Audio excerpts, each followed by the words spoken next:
at the Salvation Army's city centre in Victoria. Now, not only does it provide a meal to those in need, but it also offers a really interesting slice of this state's history right here in the heart of the CBD. Located on the 4th floor at 69 Burke Street is their Heritage Centre, which is open to the public. It details the Salvo's start from when former Methodist minister William Booth founded it in London in 1865 to its historical significance in Australia. So, Lindsay, I believe we are standing here in one of the first ever film production houses in the world.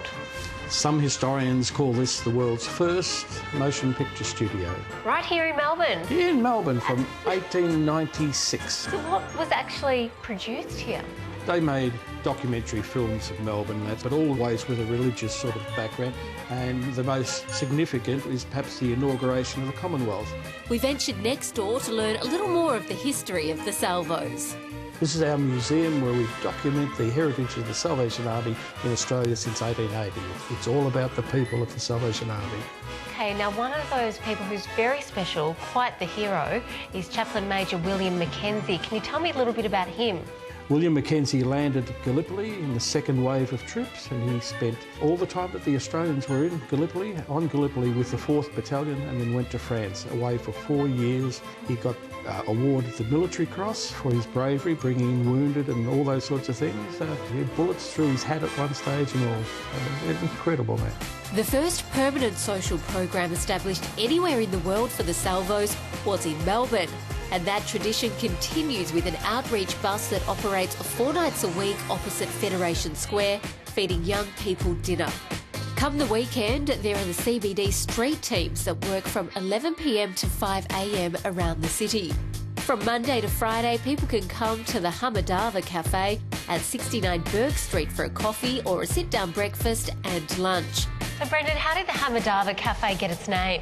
Well, it's pretty amazing history. We found out just by accident that in the laneway next to our building in 1897, the Salvation Army started one of the first fair trade tea and coffee programs in the whole world. And they called it Hamadava Tea and Coffee, and Hamadava apparently means Salvation Army in Sinhalese. And we sourced the tea and coffee back then from Ceylon, as it was known, Sri Lanka today.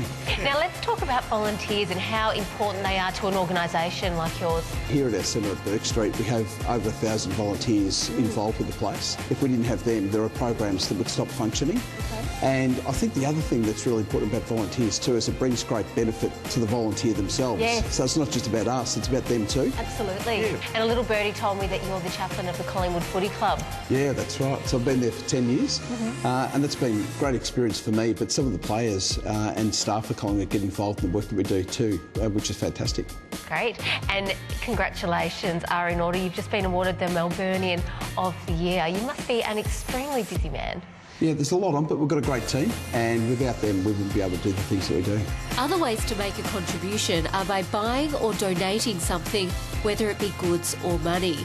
At this time of the year, the purchase of the Maya Spirit of Christmas CD, which features the Salvation Army Band, is a nice way to make a contribution. You could also call into one of the many Salvo stores, which stock a wide variety of pre-loved goods, and for this, we made our way to their concept store on Chapel Street, Windsor. Hi, Aoife. How are you going? Hi. Beautiful store here. Thank you. Now tell us, how can we all donate?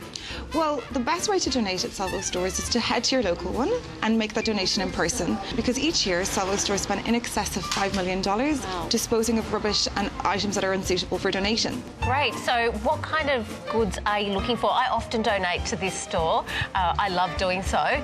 What do you find you need the most?